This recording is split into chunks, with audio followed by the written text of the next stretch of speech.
right here was where England's problem started from. And by the way, they expected it because in this tournament, Ghana, Cape Verde, Congo, we've seen them have success, even Iran against Belgium. We've seen them have success with sitting deep and trying to hit you on the break.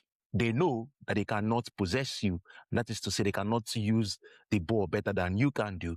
And so their best bet is to sit deep and try to get something out of the game, and which Ghana has done clearly well. You would see that even when James tried to play through the block into Bellingham, the Ghanaian defender was going to drop Bellingham, and he jumped Jude Bellingham.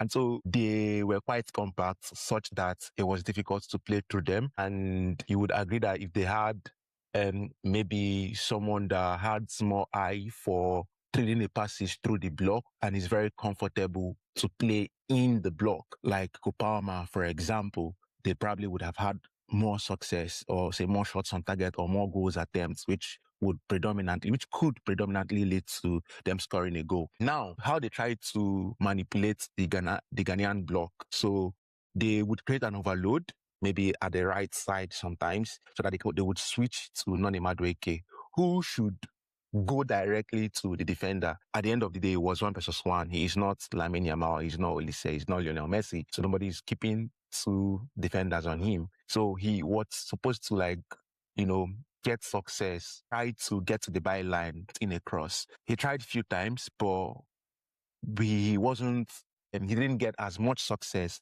as was expected of him. And when you cut in, because Madueke, for example, is a left footer, when he cuts in with his left leg into the pitch, then the defender sees the entire picture of the game. But when you go outside behind him to get to the byline, then it's more difficult. The same way we would say that for Godon. And so they would see that they also created an overload at the right-hand side so that they will switch. Sorry, they created an overload, yes, at the right-hand side. So that then they would switch to Godon, who is playing as a left winger.